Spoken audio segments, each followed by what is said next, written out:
This is the best spy story I've ever heard. Two rival spies are sitting in a line at the DMV, waiting to get their documents stamped. The first guy looks up from his newspaper and says to the guy behind him, if I had to guess who my biggest rival was, it would be you. The guy behind him slowly turns around and it's his biggest rival. They stare at each other for a beat. Then the guy behind him says, "How did you know?" The first guy looks at the paper in his hands and says, "Well, this is our secret language. You see, we put a dot next to each other's name when we meet, and then at the end of the day, whoever has the most dots wins." The guy behind him pulls out his own paper, and sure enough, they have a giant pile of dots next to each other's names. The first guy looks up and says, "So how many do you have?" His rival leans in close and whispers, "I'm not going to tell you that, but if you don't have at least 17, you're fired."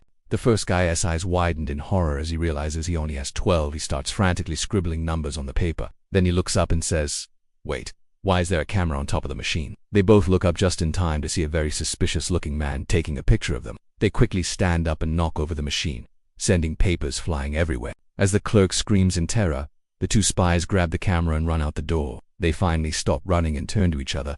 One of them says, "We make a great team." The other one replies, "Yeah, but you're not on my team." And with that, they get into a massive fist fight.